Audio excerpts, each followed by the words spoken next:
എന്റെ കൃഷ്ണ, എന്തൊരാർത്തി പിടിച്ച തീറ്റയാടാ അത്. നീ അവിടെ പട്ടിണി എടുക്കായിരുന്നോ?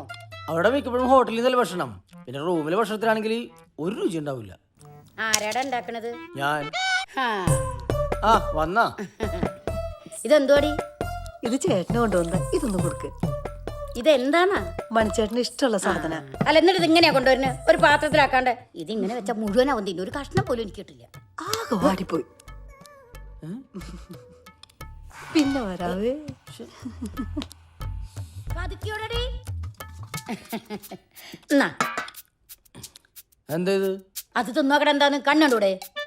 അമ്മേ, കനകം മൂലം കാമനി മൂലം കലഹം പലവിധ മുലകിൽ ഇത് അവളെ കുറിച്ചാ? അമ്മ ഇത് മോരും കൂടി വെച്ച്.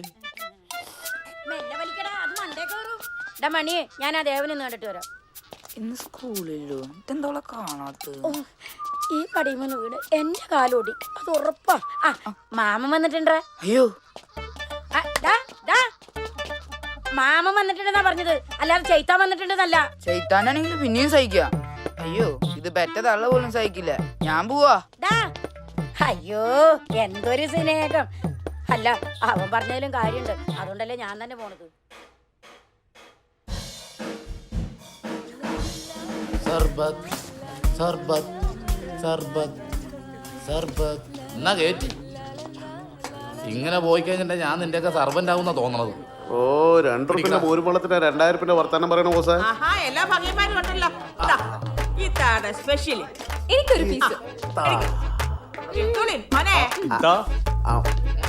ഞങ്ങൾക്ക് ഇടക്കിടക്ക് ഇങ്ങനെ പലഹാരം ഉണ്ടാക്കി തന്നത് ഇതൊക്കെ ഭയങ്കര ചെലവല്ലേ? എന്ത് ചെലവ്?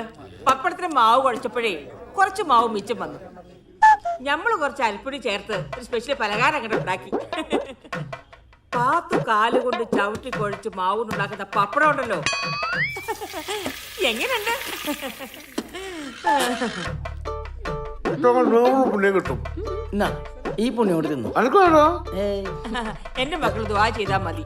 ഇത്തന്നെ പാത്തി പപ്പടം വലിയ കമ്പനിയായി തീരാൻ. എടുക്ക സൂപ്പർ.